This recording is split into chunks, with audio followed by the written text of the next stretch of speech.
sais depuis tout petit, je veux monter des boîtes, créer des projets, bâtir. Mais racheter un club quand il connaît rien au foot, c'est un suicide. C'est pour ça qu'en fait, quand les gens disent qu'on n'a pas acheté le club cher, bah en fait si, il faut se dire qu'on a racheté X années de perte en fait. Le prix, c'est les X années de perte plus le coût d'acquisition. Et pour te dire, si on n'avait pas repris un club de foot, je pense qu'on partait dans les travaux. Allez, à vous. Qui ici adore les factures? Personne, hein? Eh bien, moi non plus. Et pourtant, en 2026 pour les grandes entreprises et en 2027 pour les TPE et les PME, tout devra être dématérialisé. C'est la loi. Mais pas de panique, Deltic t'offre une solution pour que tu n'aies absolument rien à faire, ou presque. L'idée, c'est de dire adieu au cauchemar de la gestion de documents. Factures papier qui s'empilent, saisies manuelles et bien sûr, un max d'erreurs à la clé. Sérieusement, on est en 2024, donc vraiment, pourquoi se compliquer la vie? Voilà comment Deltic te sauve la mise. Deltic, c'est l'automatisation ultime. Tes factures sont lues, saisies, validées et même classées sans que tu lèves le petit doigt. Du coup, fini les erreurs et fini la galère. Deltic s'intègre avec tous les logiciels de compta comme Sage, EBP, etc. Et même avec le tien, ne t'inquiète surtout pas. Ok, mais ça marche vraiment? Bah, la preuve, Carrefour City, Brut, le Crédit Agricole, Veolia et également des centaines de TPE et de PME sont déjà passés sur Deltic. Eux, ils gagnent un max de temps. Et toi, du coup, tu attends quoi? Et le meilleur dans tout ça, c'est le prix. Pour seulement 155 € par mois, tu as une solution qui coûte moins cher qu'un abonnement à la salle de sport. Et à ce prix-là, tu automatises tout ce qui t'ennuie le plus. Parce que 2027 et surtout 2026, ça arrive très vite. Mais avec Deltic, bah, tu seras prêt avant tout le monde. Plus de perte de temps, plus d'erreurs, juste de l'efficacité. Alors, fais le bon choix. Passe sur Deltic dès maintenant et laisse la technologie faire le boulot pour toi. Et en plus, tu as un très joli code promo qui se cache dans la description de cet épisode. Donc tu n'as absolument rien à perdre, tout à y gagner. Merci à Deltic et bonne écoute. Hop, on est bon avec Alex Muliez. Mulier. On dit Mulier? Ouais. Putain, tu vois, je commence le podcast avec une erreur, c'est horrible. Moi, je te reprends dès le départ. Ouais, bah vas-y, hein, tu peux m'appeler Hugo Benz, tu vois, Vas-y, parfait. pour te venger. Franchement, on va aller droit dans le sujet. En fait, moi, je t'ai invité pourquoi? Parce que tu as racheté le FC Versailles. Tu as racheté le FC Versailles, un club de foot en amateur avec une grosse ambition. Ça, je trouve que c'est quand même plutôt ouf, parce que c'est un peu le rêve de beaucoup de monde. Mais je pense que c'est un rêve où je pense qu'il y a pas mal de choses à savoir derrière. Je pense que les gens ont que ils n'ont pas la face cachée un peu de l'iceberg, et c'est pour ça que j'avais très envie de parler de ça avec toi. Bah écoute, moi je suis toujours ravi d'en parler, parce qu'effectivement la plupart des gens pensent qu'on a racheté une équipe, qu'on a simplement 11 à 15 joueurs qui s'entraînent, que nous on est derrière, qu'on essaie de leur donner de la motivation et que ça s'arrête là. Mais c'est un peu plus complexe. Ouais, je me doute, mais si tu veux, déjà quand même, je vais te demander, si tu veux bien, de te présenter, tes propres mots, puis après on enchaînera directement sur le sujet. Écoute, Alexandre Mulier, 37 ans, père de 2 enfants. Moi j'ai plutôt une carrière donc, du Nord, né dans le Nord, prépa, lycée, collège, prépa dans le Nord. Après j'ai fait l'EM Lyon et j'ai eu après ça une carrière, je dis toujours un peu le cul entre deux chaises, ou entrepreneur dans l'âme. Je le sais depuis tout petit, je veux monter des boîtes, créer des projets, bâtir, mais toujours attiré par Auchan, société qui a été créée par mon grand-père. Même si je m'étais toujours dit que j'y bosserais jamais, en fait, il y a toujours un attrait hyper fort quand tu nais là, en fait. Et donc j'ai monté des boîtes, j'ai arrêté des projets pour rentrer chez Auchan. Auchan s'est arrêté, j'ai remonté un projet. J'ai arrêté ce projet parce que je suis re-rentré chez Auchan, donc c'était un peu...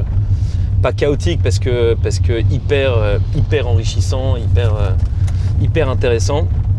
Mais j'ai toujours été entre ces deux trucs-là. Et j'ai fini par diriger Auchan France. Alors le poste officiel, c'était vice-président. Mais globalement, je dirigeais l'entreprise. Donc l'entreprise au global? Auchan France. Auchan France, bah, c'est déjà pas mal quand même. Ouais, c'était 50 et quelques % du groupe en termes de chiffre d'affaires. Et donc ça s'est arrêté début 2022. Et avec mon associé Fabien Lazare, qui était mon directeur de cabinet chez Auchan,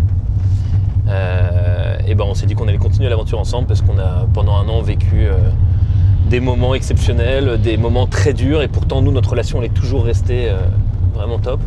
Donc on s'est dit, quand je me suis fait sortir et qu'il s'est fait sortir, qu'on allait continuer l'aventure ensemble. On a regardé pas mal de choses. D'ailleurs, j'avais été en contact avec Hugo M. Salem pendant cette période que tu dois connaître. Mais je sais pas si c'est fait exprès que tu me dis ça, mais Hugo MCM, c'est le mec qui est juste après toi dans le podcast là. Non. Tout à l'heure là. Bah, c'est pas fait exprès. Et parce qu'on s'était lancé pendant 4-5 mois sur une création de start-up dans la creator economy. C'était quoi ? Pour faire simple, on voulait faire en sorte de monétiser des requêtes entre personnes influentes. Pas forcément que des créateurs de contenu, mais des gens qui publient par la force des choses, mais qui sont relativement influents et qui peuvent... Il y a pas beaucoup de projets qui se sont créés là-dessus dernièrement. Et finalement, en fait, le problème n'était pas assez saillant et on avait des espèces de dead end. On ne l'a pas senti, on n'y est pas allé.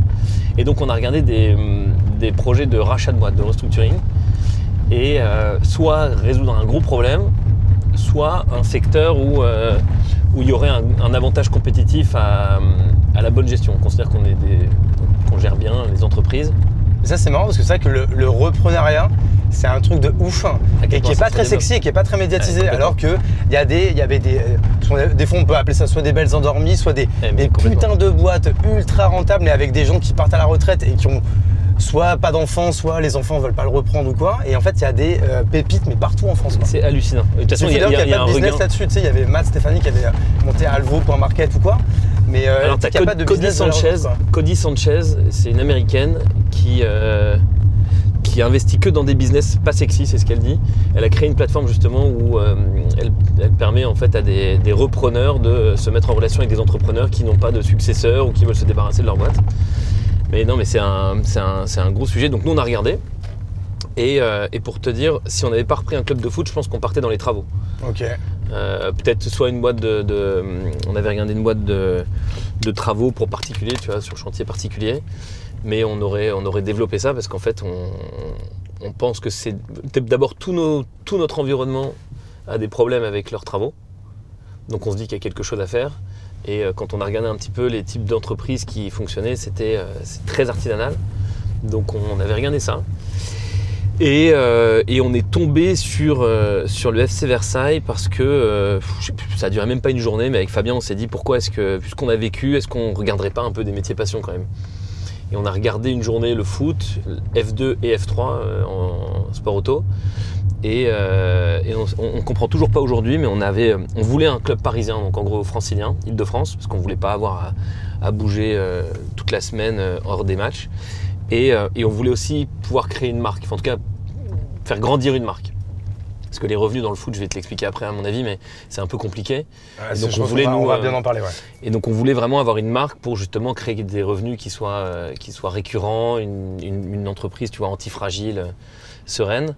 Et donc on voulait Paris. On a regardé tous les clubs à Paris jusque 4e division, donc National 2. Et en fait, Versailles était en National 1, donc 3e division. On est passé à côté. Et je ne sais même pas l'expliquer aujourd'hui. Notre regard, c'est pas arrêté sur Versailles. Donc on a continué notre chemin parce qu'en fait, il n'y avait pas grand-chose. Et mon avocat depuis 12 ans, qui s'appelle Edmond Tahar, qui est le fils de Simon Tahar, qui a été président du PSG, donc qui baigne dans le milieu du foot, nous a fait rencontrer Louis Ferrer, qui est un ancien gros recruteur du PSG, devenu agent, client d'Edmond. Et on a déjeuné avec lui et lui nous a mis devant les yeux le club de Versailles. Donc on a hésité, je pense que ça a dû durer même pas une demi-journée. Puis on s'est dit en fait jamais plus une opportunité comme ça se représentera. Mais c'est quoi? C'est parce qu'en fait à ce moment-là, le club était à vendre? Ouais. Et alors comment ça se passe un club? C'est quoi? C'est une association? C'est une boîte? Qu'est-ce qu'il y a à revendre? Quand tu dis club, normalement, ouais, tu as deux entités. Alors à la base déjà quand ça se crée, c'est une asso.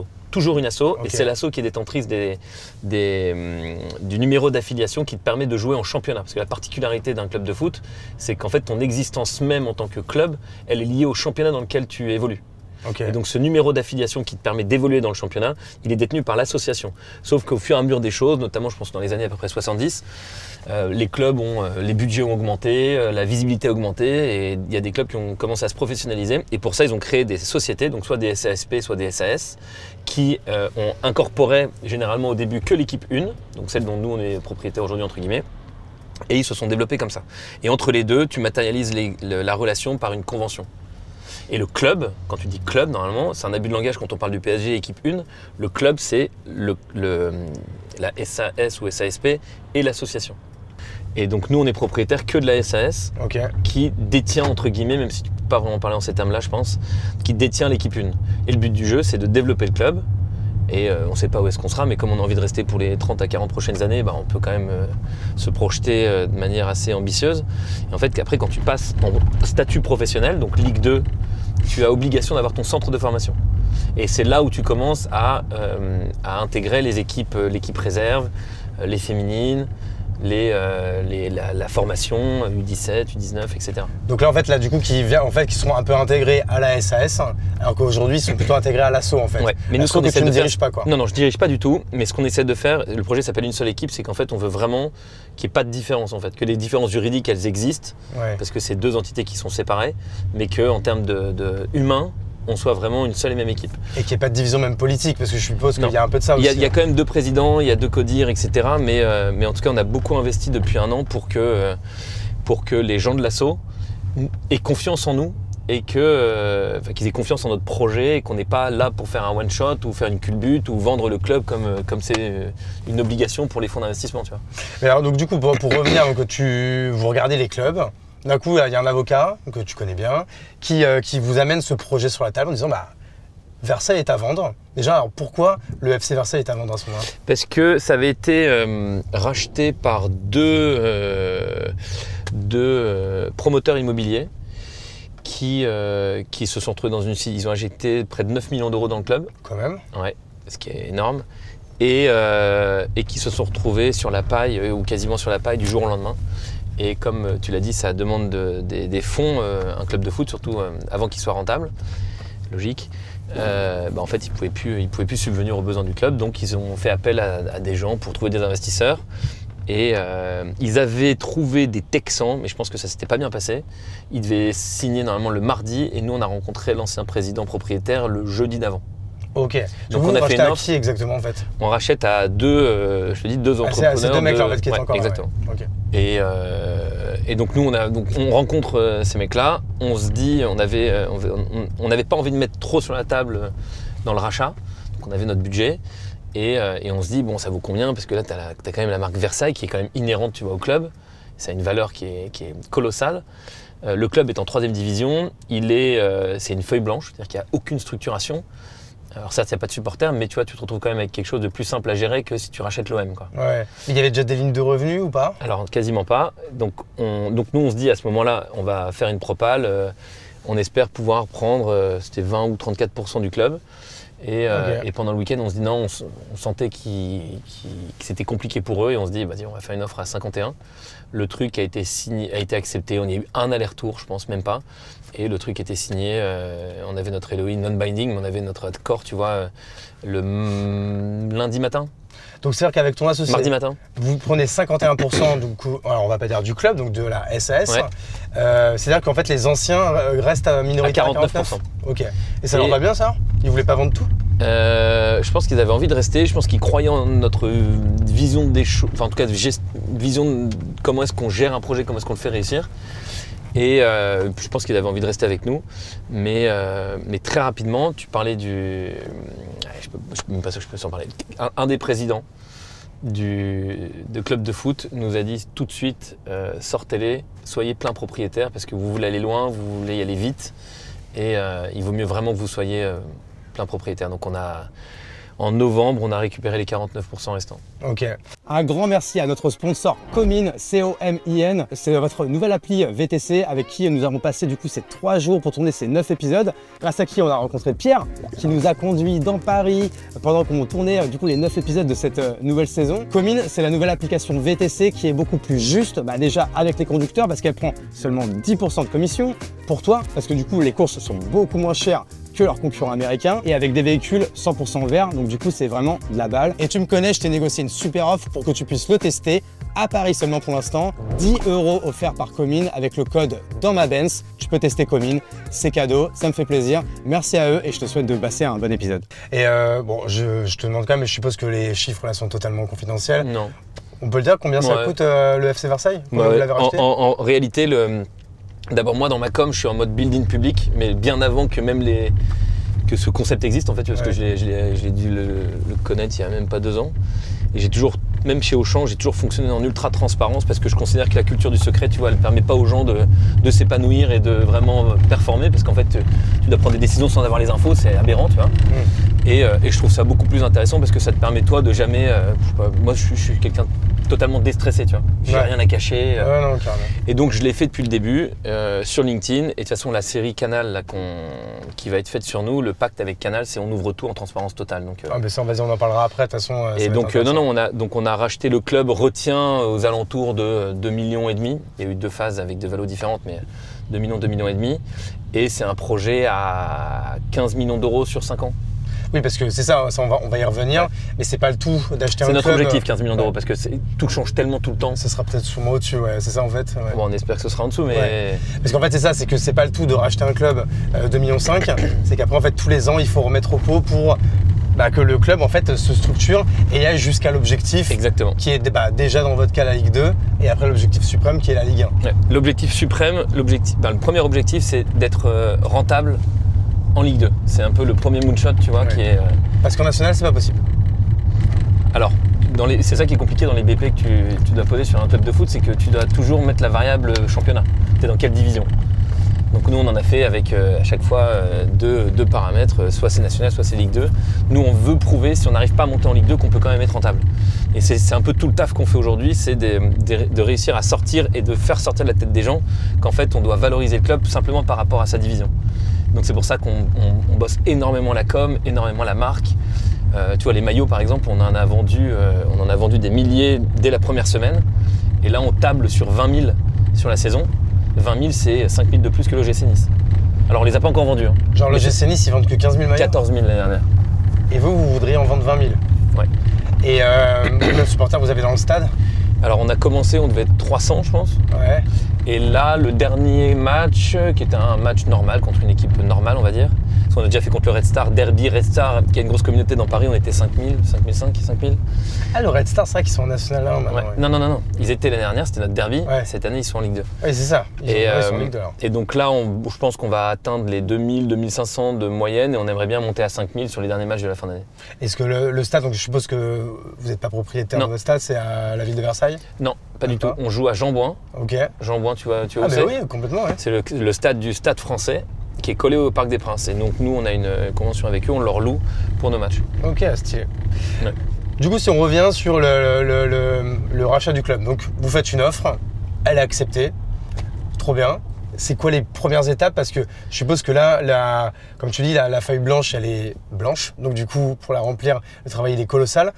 Si tu arrives en fait à revenir un peu chronologiquement sur quelles ont été un peu les différentes étapes, et on va peut-être pas rentrer dans le détail de tout, mais c'est quand même intéressant de rentrer un peu dans l'opérationnel pour savoir, voilà, encore une fois, de l'envers du décor, c'est quoi gérer un club, quoi. Et c'est quoi relever un club? Alors déjà, on a fait un truc de fou. Alors notre première année, c'est un baptême, c'est un bizutage, pardon. Ouais. C'est plus un bizutage de l'espace qu'on a vécu. On aurait à refaire, maintenant qu'on s'en est sorti et que ça se passe super bien, super, parce que ça a été plus vite, plus rapide, mais racheter un club quand il connaît rien au foot, le 15 juin, en pleine période de préparation, ou juste avant, tu vois, que les joueurs reviennent, alors que tu as quasiment la moitié de tes joueurs que tu dois laisser partir parce qu'ils sont trop payés et qu'ils sont en fin de contrat, c'est un suicide.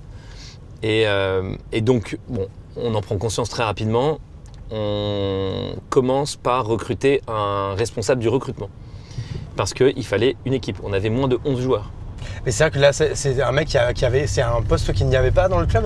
C'était les présidents qui s'en occupaient. Ok. Le coach, j'imagine aussi. Mais il y avait quelqu'un qui s'appelle, je ne sais plus comment, mais qui était en litige en plus avec le club. Et donc on a décidé en fait de repartir avec nos propres gars. Et on voulait vraiment quelque chose de sain. On voulait profiter du fait qu'on puisse repartir quasiment from scratch pour faire un truc sain, avec des gens qu'on a choisis. Donc on a rencontré Salomon Kachala, qui était responsable du recrutement ou recruteur à Dunkerque. Donc lui, il faisait une montée, il était national, il montait en Ligue 2, et pourtant il a décidé de venir chez nous. 27 ans, un mec de ouf, un leader exceptionnel vraiment. Et à 27 ans, un mois après son recrutement, on lui a proposé de prendre la direction sportive. Normalement, ce n'est pas des mecs de 27 ans qui ont ce poste-là. Et tout de suite, on a commencé à recruter des joueurs. On a fait le stage de pré-saison vers début juillet avec moins de 15 joueurs. Et comment on recrute des joueurs en national? On leur propose, c'est quoi? C'est comme un contrat pro, ils sont payés? C'est quasiment comme un contrat pro, c'est un contrat fédéral, c'est pour ça qu'on dit qu'on n'est pas pro. Mais réellement, si tu viens voir ce qui se passe au club, tu vas tout de suite te dire que c'est pro. Ouais. Tout est professionnel, le seul truc c'est que les contrats ne sont pas professionnels. C'est des contrats fédéraux, donc c'est la Fédé qui nous les... c'est les templates de la Fédé si tu veux. Et donc ils sont rémunérés, c'est des contrats de travail totalement normaux. Je sais pas, un joueur moyen en national, ou à Versailles ou en national, ils sont payés combien? Entre 5 et 6 000 de moyenne. Net? Ouais, brut? Brut. Et ça va jusqu'à plus de 10. Ok, donc c'est quand même... Mais ils font que ça, les mecs sont totalement pros. C'est ça, c'est pas le facteur totalement du coin qui joue bien au Ah non, foot, mais quoi, pas ouais. du tout. Et ça, je pense que tu en as même Non, mais plus. je le sais bien, Tu en as mais peut-être faut que les en gens se National 3, donc en 5e division, mais même en National 2, je pense qu'ils sont... Je veux dire, là où il y a les Girondins de Bordeaux? Ouais, exactement. Et non, c'est vraiment des professionnels, ils ont leur salaire, ils font que ça, ils s'entraînent 1 à 2 fois par jour. Ils ont leur cellule médicale, leur kiné. Donc c'est pour ça d'ailleurs souvent quand on parle de la nationale, on dit que c'est du semi-pro quoi. Ouais. Moi je considère que c'est du pro total. Okay. Et surtout il y a un gros sujet aujourd'hui, c'est qu'on passe en Ligue 3, qu'on devienne une Ligue 3 sous l'égide de la LFP ou peut-être en transition sous l'égide de la fédération, mais qu'on devienne vraiment une ligue professionnelle avec tous les avantages que ça a d'être professionnel. Parce que là tu regardes sur les 18 clubs de national, t'en as 12 qui sont clubs pro. Donc des gens qui étaient en Ligue 1, Ligue 2 il y a moins de 10 ans. Donc avec des infrastructures. C'est qui les plus grosses stars là qu'on retrouve en National 1 et que vous... Nancy, Sochaux, ouf, Dijon, Valenciennes. Non, c'est des... J'ai l'impression que c'est des équipes, j'ai l'impression qu'ils étaient en Même Ligue 1 moi qui ne connaissais rien ans, en football, je les connaissais et je t'aurais dit tout de suite Ligue 2 ou Ligue 1. Ouais. Le Mans, Orléans. Et donc du coup, vous baignez là-dedans, vous rachetez le club, c'est un peu le bordel, faut refaire une équipe, en plus je parle d'une équipe, plutôt refaire un staff, refaire du coup l'équipe. Chronologiquement, là c'est quoi? C'est ta 3e saison là? Non, deuxième saison. Ah oui, ça fait que 1 an là. C'était il y a que 1 an, j'ai l'impression que ça fait 2 ans que tu as racheté. Okay. Non, ça fait 1 an et 3 mois maintenant. Ouais.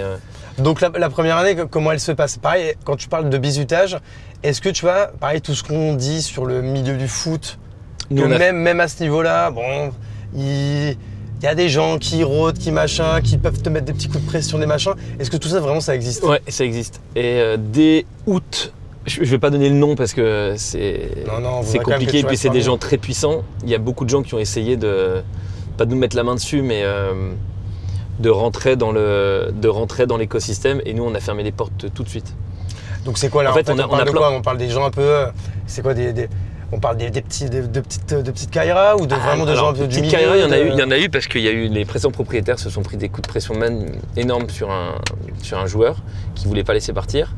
Moi, je ne l'ai pas encore reçu. Alors, tu as des pressions des agents, etc. Mais je ne l'ai pas reçu en direct. Et je pense que ça n'arrivera jamais.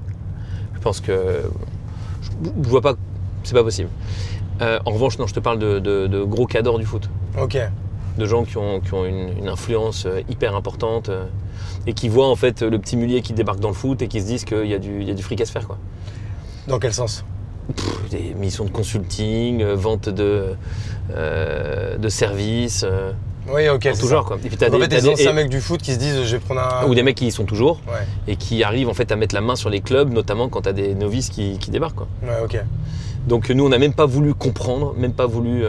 on a tout fermé en fait. On fonctionne que au rationnel. Moi, il y a plein de gens, je pense, qui peuvent pas me blairer parce qu'en fait, je passe ma journée à dire non, je suis pas dispo, non, c'est pas prioritaire. Et donc, ça passe pas forcément bien. Mais écoute, aujourd'hui, j'ai plus de gens qui sont positifs par rapport à ce qu'on fait que de gens qui nous mettent la pression. Et donc, de toute façon, on a bien compris que c'était un pari risqué, que le foot, c'est pas un milieu facile, que toi, en plus, le foot, c'est pas non plus... T'aimes le sport sûrement et tout, mais c'est pas non plus... T'es pas un footix. Pourquoi, du coup, tu le fais quand même, de base? Enfin, il y a 1 an. Alors, il y a 1 an et demi, pourquoi tu prends cette décision, du coup? Nous, on considère qu'il y a vraiment un upside énorme à aller chercher, à gérer un club de foot comme on peut gérer Toyota ou une start-up tech ou à bien gérer. Ouais. Et surtout dans le foot, en fait, tu dis que c'est risqué, mais d'abord tu valorises par des multiples de chiffre d'affaires, les clubs, pas par des multiples d'EBITDA.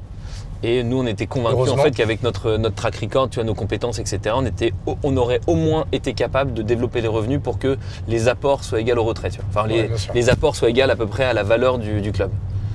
Et aujourd'hui, tu vois, à date, par rapport à ce qu'on a mis, on reçoit des offres, en tout cas des sollicitations très régulièrement. Je suis sûr et certain qu'aujourd'hui, on peut faire une plus-value. Ok. Qu'on ne fera jamais. Mais le risque, tout le monde considère que c'est risqué, mais c'est pas si. C'est toujours flippant. Tu te retrouves, je te parlais de bizutage, tu te retrouves en National 2 dès la première année. Là, c'est flippant. Mais on considérait qu'en faisant bien les choses, il y avait peu de chances que ça arrive. Vous avez fini combien, vous, l'année dernière? On a fini 9e. Ouais, c'est ça, j'allais dire 10e, je me rappelais que c'était. Mais quand je te dis bizutage, c'est que les gens ne peuvent pas imaginer en fait ce qu'on a vécu à être sur la ligne de relégation parce que tu avais 18 clubs, dont 9 clubs pro, 6 descentes. Ok. Un tiers des clubs qui descendent. Donc nous on a déjà été en dessous, on a déjà été juste au-dessus, on a vraiment passé notre vie sur la ligne de relégation. Et ça, pour le coup, en termes de stress, c'est énorme parce que tu sais à peu près combien ça va te coûter en ordre de grandeur. Tu passes en N2, c'est un autre montant encore parce que tu peux te retrouver piégé pendant des années là-dedans. C'est très compliqué, c'est très dur d'en sortir. C'est pas du tout un foot que nous on a envie de forcément connaître. Beaucoup plus de pression, etc. Et surtout en fait en termes de timing, tu vois, sur ce que tu projettes, tes milestones, tu peux prendre 5 ans dans la gueule en fait. Ah bah ça te fout le bordel. Et moi j'ai quand même j'ai la chance d'être hyper bien entouré, mais je suis quand même un mec assez impatient. Et on serait resté, parce que de toute façon on ne l'abandonnera pas ce club, mais ça aurait été dur à vivre. Et pendant un an, le stress de perdre, en plus on perdait beaucoup à domicile, ça a été... les gens ne se rendent pas compte parce que moi même en arrivant, donc j'ai repris Auchan, il y avait 65 000 personnes, ça faisait un peu plus de 15 milliards de chiffre d'affaires, et c'était 9 ans de perte de part de marché. Et l'année avant que je prenne mes fonctions, la quasi-totalité des collaborateurs avaient revendu leur participation. Donc imagine un peu l'état d'esprit. Ouais. Donc j'arrive là-dedans, je fais une année dans cet environnement-là avec toutes les problématiques qu'il y a pu y avoir. Je me dis un club de foot, ça va être finger in the nose, hyper simple à gérer, mais pas du tout. C'est vraiment pire. Enfin pire, je sais pas, mais beaucoup plus intense en tout cas. En plus là, c'est pile le moment où on passe dans un tunnel, donc là, ceux qui regardent sur YouTube, là, il va y avoir tout un côté dramatique dans on va voir les petits problèmes de peau, la scène. Et donc du coup, ouais, donc, ça, je l'ai bien compris. Maintenant, ce qui m'intéresse aussi, c'est qu'on rachète un club de foot qui est en N3, on l'a dit. En Division 3. Division 3, pardon. Ouais. Ça qu'on ne dit pas encore à Ligue 3, mais je crois que c'est en pourparler. Ça va... Ah bah, on pousse à mort parce qu'on ne comprend absolument pas comment est-ce que la Fédé peut ne pas avoir déjà accepté la chose. Mais bon, moi comme je te dis, je débarque, donc je vois les choses avec un peu moins de recul que les autres. Non, je me doute. Mais non, ça devrait, pour moi, je ne comprends pas que ce ne soit pas déjà une Ligue 3. Et là, du coup, l'un des gros axes, c'est ajouter et faire augmenter les lignes de revenus du club pour faire du chiffre d'affaires, même en national, et même, comme tu le disais, même pourquoi pas être rentable en national. C'est pas pourquoi pas, c'est que on va être rentable. On va tout faire pour être rentable. Pour être rentable en national, c'est quoi du coup les armes que tu as? Quand tu reprends le club, déjà, ça fait combien de chiffre d'affaires pour qu'on ait un peu des ordres de grandeur? Moins de 500. Moins de 500 000 ? Ah ouais, ok. La question après, c'est combien de dépenses? Je sais pas, dis-moi. 8 millions. 8 millions 500 000 ? Ok. Donc on est quand même sur une grosse perte. Donc toi, tu as repris le club. C'est pour ça qu'en fait, quand les gens disent qu'on n'a pas acheté le club cher, bah, en fait, si, il faut se dire qu'on a racheté X années de perte en fait. Le prix, c'est les X années de perte plus le coût d'acquisition. Ouais, non, bien sûr. Et donc, je te le disais, je sais pas si c'est à toi, je pense que c'est à toi que je viens d'en parler, mais l'objectif, c'est pas simplement de progresser et d'aller vers le statut professionnel, donc la Ligue 2, c'est aussi d'être rentable avant transfert. Parce que nous, en fait, on veut rester autonome, on veut rester indépendant. Et si on fait rentrer des fonds d'investissement, on fait rentrer des investisseurs, évidemment, on va perdre de notre indépendance et donc on va perdre de notre capacité à prendre les décisions pour le bien du club. Ouais. Donc on se bat à mort là-dessus et c'est vraiment notre objectif, être rentable avant transfert. Là, depuis 1 mois et demi, on s'est même dit que le but du jeu, c'était d'être rentable avant transfert, avant Droit TV. Donc parce autant dire qu'il faut se lever tôt. Il y a des transferts et il y a des montants de transfert même en national et des droits télé en national. Alors on a un équivalent de un peu plus de 200 000 € qui est un partage des droits par la Fédé. de 200 000 €, mais c'est une subvention, c'est pas des droits TV à proprement parler. Ok. Et les transferts, il y en a très peu. Nous, on a fait le plus gros transfert de tous les temps pour un club amateur. On a un joueur, Kevin Nadje, qui est bon. Salomon l'a snipé tout de suite en nous disant que c'était un mec exceptionnel. Il était en National 3, donc 5e division dans la réserve de Laval. Ok. Mais c'est un gamin qui avait fait Clairefontaine, il avait été à Lens et tout, et puis sa carrière c'était plus ou moins, enfin, était rendu un peu difficile, je ne sais plus suite à quoi. Donc on l'a recruté, et donc il a terminé son dernier match le 12 mai, et là, la semaine dernière, il est rentré dans un match de Ligue des Champions. Il a été vendu un des premiers clubs des Pays-Bas. On l'a vendu 500 000 €, plus 500 000 € de variables, et 15% sur son prochain transfert. Ah, donc en fait, là, vous, un joueur que vous aviez acheté, je suppose une bouchée de pain, vous l'avez revendu 500 000 €. Je pense que je ne peux pas te donner son salaire, mais il était payé 2000, 2500 chez nous. Et aujourd'hui, il est payé peut-être plus de 30 fois ça. Mais le problème comme les droits TV au final, puisque ce qu'on voit avec la négo des droits TV, c'est qu'en fait ça fait ça. Hein. Ils avaient Mediapro, ils étaient là, Mediapro ils ont cru être là, finalement ils étaient là, on a cru être là et finalement on est là. Ouais. Donc tu vois, le truc est assez erratique, donc gérer une boîte en ne sachant pas en fait ce qui va tomber, ça peut être compliqué. Et les transferts c'est pareil, en fait tu peux faire une année, une super année, une année moins bien. Et surtout nous, on veut que le coach soit autonome. Enfin, le directeur sportif et le coach soient autonomes en se disant je veux garder ce joueur-là, je peux le garder parce qu'en fait, c'est pas les transferts qui vont faire qu'on va être break-even à la fin de l'année. C'est-à-dire en fait, vous, ce que vous voulez pas, c'est vous mettre dans une posture où vous allez mettre la pression au coach et au directeur sportif en mode non mais je m'en fous que tu le veuilles pour ta saison, nous on doit le vendre parce qu'on a besoin de cash. Voilà. Et on est convaincu en fait qu'en gérant bien, ça demande en fait un tel investissement en intensité, en exigence, tu vois, au quotidien, que quoi qu'il arrive, de toute façon, ça va déteindre sur le sportif. Parce que on fonctionne tous de la même manière. Il y a le sportif, les admins, etc. Mais on est une seule et même boîte, tu vois. Donc on se met cette pression. Si ça se trouve, on n'y arrivera jamais. Si ça se trouve, on n'aura que avant. On sera peut-être juste rentable. Et on va tout faire pour être rentable avant droit TV, avant transfert, parce que c'est, on pense, la meilleure manière d'être, on dit antifragile à long terme et de pouvoir progresser sans s'arrêter continuellement. Et performer quoi. Et donc du coup pour rester on va dire dans les lignes de revenus, dans tout ce que vous essayez de créer pour encore une fois atteindre cet objectif de la rentabilité dès la nationale, il y a toute une forme aussi sur le branding, un gros travail qui a été fait sur la marque, sur le maillot, tout ça, est-ce que tu peux en parler? Déjà en fait, comment tu reprenais le club quand il y a 1 an et demi quand tu l'as repris, et qu'est-ce que vous avez mis en place là-dessus? Il n'y avait rien il y a 1 an. Donc on avait la subvention et je ne sais même plus ce qu'il y avait dans le chiffre d'affaires, il y avait quasiment rien. Donc nous on a énormément travaillé la marque comme tu disais, on a énormément travaillé les réseaux. Et le but du jeu c'est de réussir sur sponsoring, billetterie. Parce que même si on fait gratuit pour les moins de 26, en fait ça ne veut pas dire qu'il n'y aura que des moins de 26 dans le stade. Et puis tu as toute la partie FNB, tous les services que tu vends en jour de match, les maillots, qui sont aujourd'hui de très loin notre première source de revenus, et plus tard les droits TV. Ce qu'on a fait sur les maillots, on considère qu'on a une marque qui est hyper forte, on fait de la com qui est forte aussi. Moi sur LinkedIn, tu vois, je suis quand même pas mal suivi. Sur les réseaux, TikTok, etc., ça commence à vraiment cartonner. Et on a pris un DA qui s'appelle Ted Philippiakos. On a changé d'abord d'équipementier, Kappa, qui nous apparaissait être celui qui était le plus à même, tu vois, de vraiment faire des maillots ultra sur mesure, quoi. Ouais. Et on a bossé avec Ted Philippiakos, qui était l'ancien président de Venezia FC, et qui a fait, je sais pas si tu te souviens, Venezia, il a changé le game dans l'industrie, il a fait des maillots de malade. Ils ont un merch de ouf, voilà. Et lui, il a racheté Athènes Callicea, le 2e ou 3e club d'Athènes. Il est passé en première division cette année. Putain, lourd. Ouais, un mec qu'on adore, qui est juste monstrueux, avec qui ça fit très très bien. Et donc on bosse avec lui, avec Kappa. Tout un contexte autour qui était, comme je te dis, tout ce qu'on faisait sur les réseaux, etc. Et en fait, tous ces paramètres accumulés fait qu'on a réussi à... Même au début, tu vois, quand on a commandé les 4000 maillots, on n'était pas serein. C'est pas rien, tu vois. Parce que quand tu commandes 4000 maillots, je me rends pas compte, ça te coûte, c'est pas non plus un investissement... Ouais, mais en fait, on est vraiment dans la frugalité. Chaque euro, tu vois, de chiffre d'affaires, chaque euro de dépense est important, et se retrouver avec 1000, 2000 maillots, tu vois, sur les bras en stock, c'est un truc qu'on peut pas imaginer, quoi. Et donc on fait les maillots, ça cartonne, et là, comme je t'ai dit tout à l'heure, on a refait une grosse commande pour vendre. Ça va être notre principal canal d'acquisition de revenus. Vous les vendez en ligne et sur les matchs? En ligne, Kappa les vend sur son... en fait, on n'a même pas vendu au match parce qu'en fait, On a été sold out au bout de... Directement en ligne. Ouais, au bout d'une semaine. Sur votre boutique à vous. Notre boutique, on était sold out. On n'a même pas vendu, je pense qu'on n'a pas vendu un seul cette année jour de match parce qu'en fait, il n'y en avait pas. Kappa en a vendu sur son site. Kappa en a vendu à certains de ses distributeurs, mais ils n'ont pas pu répondre à la demande, quoi. Donc tout ça pour dire, le revenu des maillots, et on va continuer à blinder le truc. L'année prochaine, on rebosse avec TED.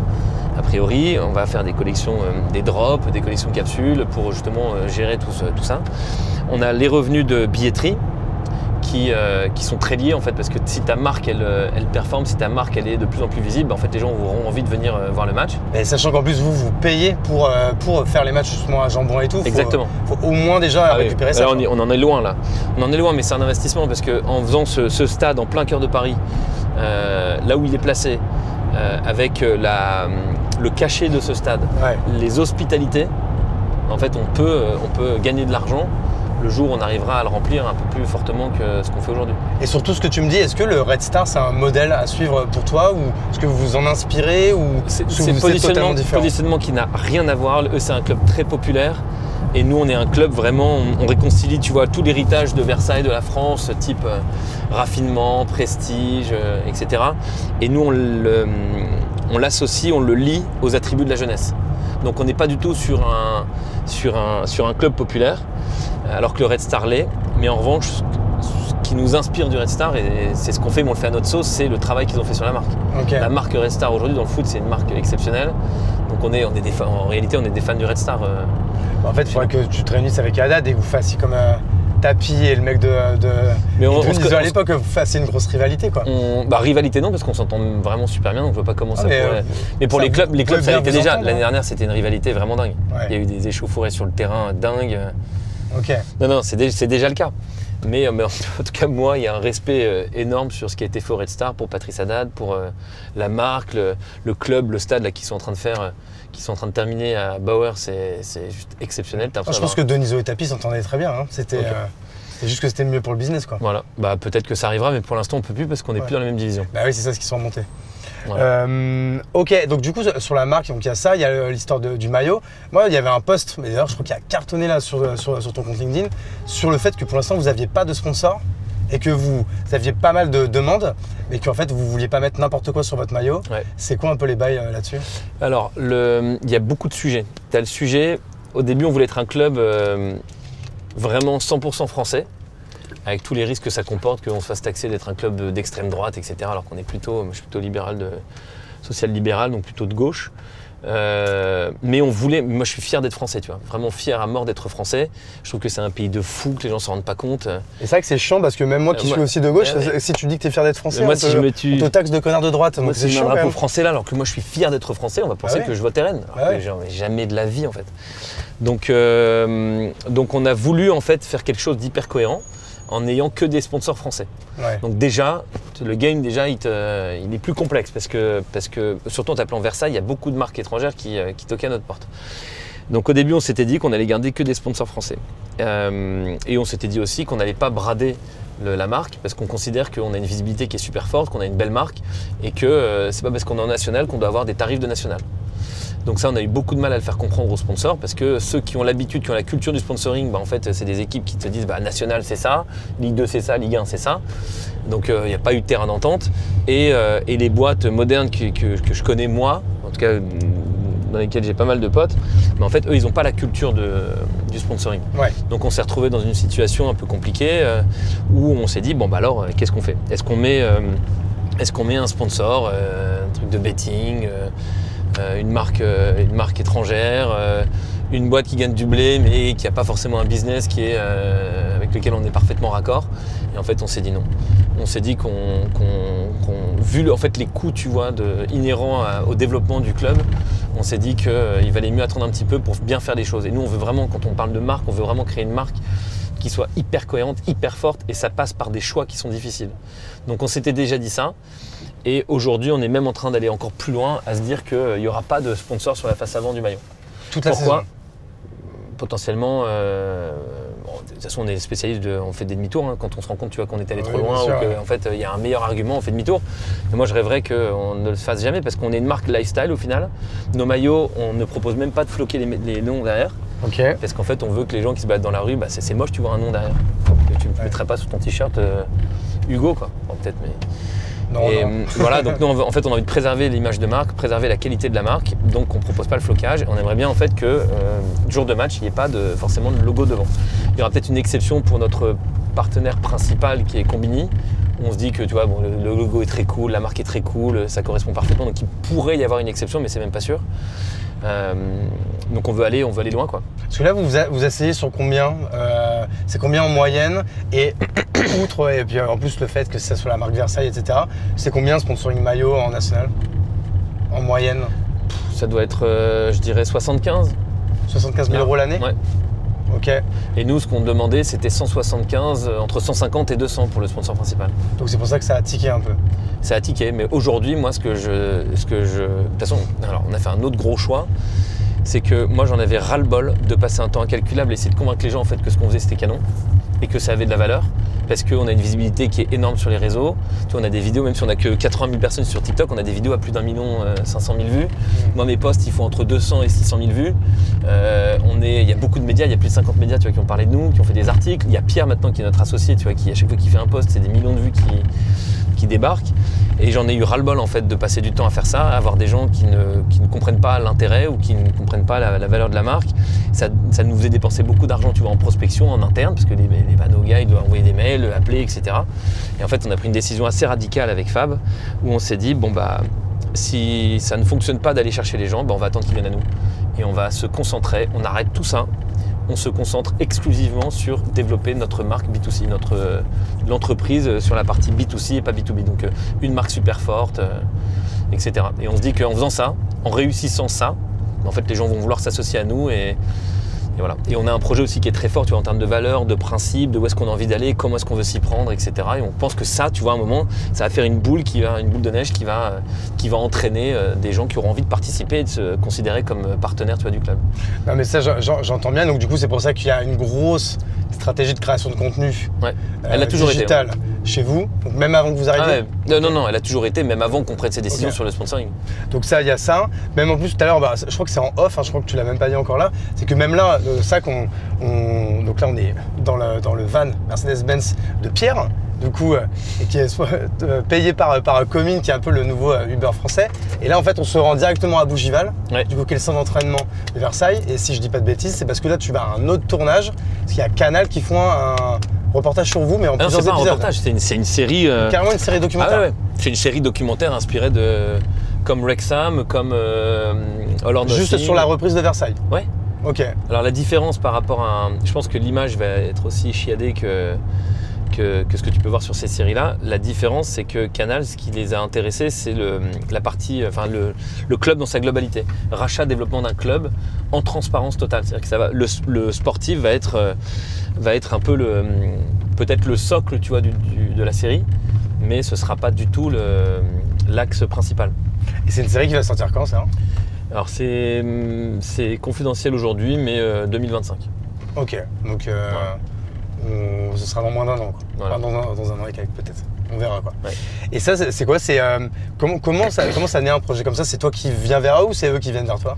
Alors d'abord, c'est Media One, Story Nation, qui est une boîte de Media One, de Jean-Paul Géronimi, qui est le producteur des Kretz. Je sais pas si tu vois la série Kretz. Ah mais oui, des agents immobiliers. Voilà.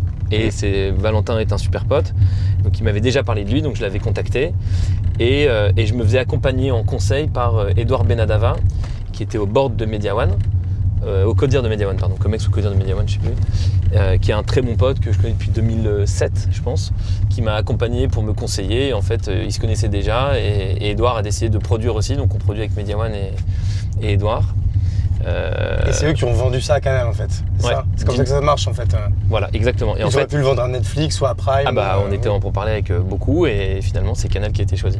Canal parce que en gros aujourd'hui ils ont à peu près le même nombre d'abonnés en France. Voilà, ils vont me corriger, mais je pense que c'est à peu près aux alentours de 10 millions d'abonnés. Et surtout moi en tant qu'utilisateur, j'étais un ogre de Netflix. Je regardais tout sur Netflix, beaucoup de choses sur Netflix.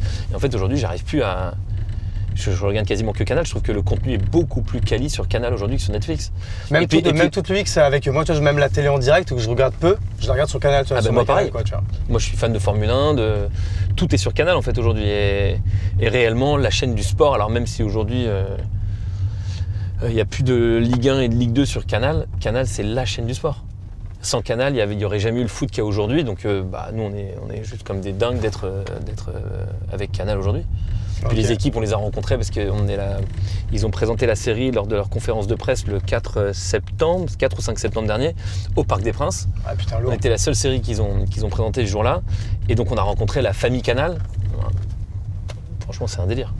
Ouais, tous trop sympas, hyper intéressés par le... Et je pense pas, tu vois, qu'on aurait eu ce genre de choses avec Netflix. Et tout à l'heure, tu me parlais également de Combini, qui est un de vos partenaires. C'est un partenaire à quel niveau? Qu'est-ce que vous faites avec eux? Alors, l'année dernière, ce qu'on va faire, ce qu'on est en train de valider aujourd'hui, c'est qu'on a beaucoup plus à gagner. Si on leur demande de faire un chèque à Combini, ce sera un chèque de quelques dizaines de milliers d'euros. Et alors que ce qu'eux peuvent nous apporter en termes de valeur peut être 10 fois plus important que ça. Ouais. Donc on est en train d'écrire comment est-ce qu'on va pouvoir s'apporter mutuellement. Mais ça va être sur évidemment les sujets médias, contenu, propagation de ce qu'on fait, du projet, mais beaucoup aussi sur la création de l'expérience utilisateur, parce que nous, on est vraiment un club de 100% dédié aux jeunes, donc Gen Z, les 18-25, fans de sport, de foot et de e-sport. Et donc, on veut créer des produits qui soient uniquement dédiés à eux. Et eux, c'est le média de la Gen Z aussi, donc eux vont nous aider à créer cette fan expérience qui va faire de nos événements, tu vois, de nos matchs, des matchs complètement différents de ce que tu peux voir sur le marché. Ils vont nous aider dans les hospices, ils vont nous aider aussi dans la partie business club. Vraiment, c'est un truc très global.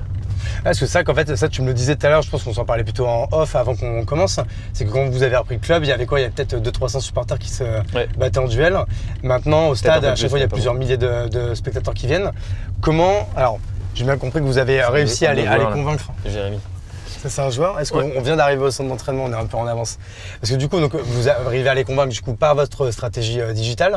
Et sinon, en fait, comment vous allez les chercher un peu un par un? Tu parles des partenaires? Plutôt même dans des supporters. Ah, des supporters. Parce qu'en fait, tu ne deviens pas supporter d'un club comme ça du jour au lendemain. Je pense que tu viens au début pour voir l'ambiance et après, du coup, tu restes parce que tu kiffes, tu vois. Alors, on va pas les chercher à la main. Beaucoup nous ont conseillé de le faire à la main. Nous, on est plutôt des gens de la démultiplication. Ce qu'on aime, c'est créer des moteurs en fait. Ouais. Créer des moteurs qui vont automatiquement, tu vois, générer cette acquisition. Je pense qu'une grande partie aujourd'hui vient de nos réseaux, enfin de nos réseaux sociaux, pardon, donc TikTok, Insta, etc. Il y a une partie, surtout sur la partie présidentielle, qui vient de nos réseaux personnels, de LinkedIn, beaucoup aussi, je pense. On a essayé au début de l'année dernière de faire des partenariats avec des CE, des BDE, etc. Ça a ramené un petit peu de monde, mais on s'est rendu compte en fait qu'il valait mieux qu'on focus l'attention sur toute la partie création de contenu. Parce que vous avez déjà une offre un peu, c'est en mode présidentiel, food and beverage, etc. Et tout. Ça existe déjà ça? On fait même, on a même mis en B2C. Donc c'est-à-dire que toi tu peux aller sur le site, tu peux acheter ta place, c'est 120 €. Tu peux acheter ta place VIP où tu as accès au salon VIP en open bar, champagne, petit four, bouffe. 120 balles, ça va hein? Ouais, ça va. Ouais, franchement. Ça va et vraiment l'expérience est cool. Après, en plus on a, même si aujourd'hui on n'est pas encore beaucoup, on a un COP de supporters qui s'appelle des Versailles fans, qui sont des anciens, pas mal d'anciens du PSG, qui foutent une ambiance de l'espace. J'en ai à qui? Non, d'anciens supporters. Ouais, non. Ah, des anciens supporters de Paris, ok, je crois que tu disais des anciens Non, ça on n'a pas encore d'anciens joueurs du PSG dans le COP. Ça arrivera peut-être un jour, mais pas pour le moment. Et à un moment donné, alors, du coup, tu sais, je refais un peu un fast forward, mais plutôt avant et tout. On parlait des financements au tout début. Ce qu'on disait, racheter un club, c'est une chose, mais après, tous les ans, quand il y a des pertes, parce qu'on ne devient pas rentable comme ça du jour au lendemain, il faut remettre au pot. Ça veut dire que ça, c'est de votre devoir de faire ça, du coup, bien sûr, tous les ans. Ouais. Et on est d'accord que ça se compte à 7 chiffres. Ah bah oui. Tous les ans. Tous les ans. Le budget, là on le diminue, je te dis, on veut être rentable sur la saison 27. Ouais. Mais bon, enfin, c'est un business plan. Dès le premier jour de rencontre avec le marché, il est déjà faux. Hein. Ouais. Mais en tout cas, nous, on voit plutôt ça comme des objectifs. Mais jusque-là, évidemment, il faut qu'on mette au pot. Alors, on finance aujourd'hui ça par de la dette aussi. Mais c'est à nous de mettre l'argent sur la table tous les ans. Ok, je comprends. Et c'est pas un truc qu'on a découvert, hein, je te rassure. C'était. Et ça, comment on refinance? C'est-à-dire qu'on est obligé de remettre de l'argent perso, ou vous êtes appuyé par des banques, vous allez faire peut-être Perso et rentrer banque. des investisseurs? Non. On a quand même fait un roadshow c'était quelle époque? Octobre-novembre, je dirais, pour voir justement comment répondait le marché. Mais notre objectif, c'est de continuer tout seul. Donc c'est perso et banque. Ok.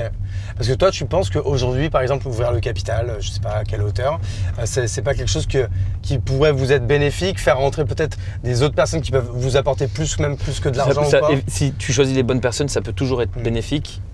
Aujourd'hui, c'est surtout les fonds qui financent. Ouais. Ou alors des entrepreneurs privés. Et le problème dans les deux cas est différent. Si tu fais appel à un fonds, le fonds il doit closer son fonds. Ouais, bien Donc sûr. à un moment il va vouloir optimiser, tu vois, généralement c'est ce qu'on fait hein, quand on est à la tête d'un fonds, c'est tu diminues les coûts. Et nous ce qu'on veut c'est créer de la valeur. Donc on sait très bien qu'il va y avoir un terrain de mésentente assez fort, même si tous les fonds ne sont pas pareils et voilà. Et si on fait appel à un investisseur privé, généralement c'est pas des petits investissements, donc c'est des gens qui vont devoir mettre quand même pas mal la main au pot. Et donc a priori de ce qu'on a vu, c'est beaucoup de gens qui sont passionnés par le foot. Ouais. Et nous il est hors de question qu'ils interviennent dans le processus de décision. Ok, alors je comprends. Donc a priori c'est vous qui allez continuer à faire ça. Et moi, je pense que vous avez D'où la pression sur les objectifs. Non, mais je comprends. C'est pour ça qu'on met des objectifs qui sont très très très très ambitieux. Et du coup, c'est même pour ça que même après, je vais te laisser retourner travailler et que je vais te libérer. Ça veut dire qu'aujourd'hui, toi qui es à fond là-dedans, donc avec un projet hyper long terme, Ouais. mais du coup, ça va pas forcément être rentable tout de suite. Même toi, est-ce que tu as d'autres activités à côté? Comment tu fais pour te rémunérer? Moi, tout ce que j'ai fait avant, comme je te dis, je finance en perso, donc Ouais. je ne vais pas me rémunérer pour payer. Non, mais bien sûr. Mais tout ce que j'ai fait à côté, donc j'ai plusieurs boîtes. J'ai vendu une de mes boîtes dernièrement où j'ai fait pas mal d'argent, donc j'ai investi dans d'autres boîtes. C'est toi qui avais fait Cooper ou un truc comme Ouais. ça? Ah si, c'est toi. Cooper, c'est Ores qu'on a revendu, Ok. agence de pub. Et donc tout ça en fait c'est dans une holding. J'ai quelqu'un qui la dirige, donc j'ai un board tous les mois, tu vois, d'une demi-journée. Une journée, une demi-journée. J'ai un weekly d'1h30 par semaine, mais tout le reste est dédié au club. Ok. Donc du coup, tu es full focus sur le projet du club. Et là, c'est quoi les objectifs de cette année, sportivement parlant? On se donne 2 ans pour aller en Ligue 2. Ok. Donc c'était 3 ans au début de l'année dernière. Maintenant, il en 2 reste ans. 2. Là c'est un peu compliqué le début d'année. On a eu 3 cartons rouges, beaucoup de blessures. Ouais. Là on est 12e du championnat, 12e sur 18. Juste parce qu'on a perdu 2 fois de suite, là, vendredi et dimanche dernier. Puisqu'on tourne, on est vers la fin septembre, c'est ça? Ouais. Non, il n'y a eu que 6 journées, donc on a encore une trentaine. Tranquille. 28 bien sûr, mais en fait quand tu es moi tu vois genre je serai éternellement insatisfait et donc évidemment on se met une pression de dingue parce que évidemment tu t'imagines toujours qu'il peut se passer quelque chose, tu vois. Ouais, tu m'étonnes. Et nous évidemment on rêve d'être en Ligue 2 parce que c'est game changer. Tu touches du jour au lendemain plusieurs millions d'euros de droits TV. Tu te retrouves avec une visibilité qui est complètement accrue. Tu te retrouves surtout avec une production de tes matchs, enfin une captation ultra professionnelle. C'est le jour et la nuit. Donc Ouais, on a envie d'être là-bas. Ouais. On peut créer ton centre de formation, donc on peut vraiment mettre la formation des jeunes au cœur du projet. C'est game changer. Donc nous, on se donne encore 2 saisons. Peut-être que ce sera 3, 4, 5. De toute façon, on restera quoi qu'il arrive. Hein, mais tout ce qu'on fait au quotidien, c'est pour essayer de trouver qu'est-ce qui va faire en fait quels sont les paramètres qui vont faire qu'on va réussir à performer de manière assez récurrente, quoi. Écoute Alex, c'est tout le mal du coup qu'on vous souhaite. On va du coup tous aller suivre le FC Versailles. En fait, où est-ce qu'on suit un peu tous les résultats? Donc je suppose que déjà on te suit toi, Alexandre Mullier, Ouais. sur LinkedIn. On suit, je pense, FC Versailles. Les TikTok, résultats, Insta. voilà, les résultats, c'est Insta. Ouais. Et si tu veux suivre l'intérieur du club et vraiment ce qui se passe au quotidien, c'est TikTok. Ok. Et sinon, Canal l'année Dans prochaine. un an, ouais. Ouais. Ok. Bah écoute, merci beaucoup Alex. Merci à toi, c'était un plaisir. C'était un kiff. En tout cas, en plus, on a pu voir, vous avez quand même des belles installs, c'est cool. C'est là. C'est très sympa. Et moi, je vais faire les petites mentions légales de fin de podcast. Ceux qui écoutent sur Spotify ou Apple Podcast, Deezer, etc., vous pouvez mettre 5 étoiles. Très important pour nous, pour le référencement. Ceux qui écoutent sur YouTube, un petit like, un commentaire et surtout s'abonner, pareil. Ça mange pas de pain, mais c'est hyper important pour le référencement. Merci à tous d'avoir écouté l'épisode jusqu'au bout. Merci encore à toi, Alex, de nous avoir accordé de ton temps. Merci à Pierre de Comine. Merci à Yann de Little Big Film pour la production. Et à bientôt sur La Chapelle Radio. À Ciao bientôt. à tous. Merci.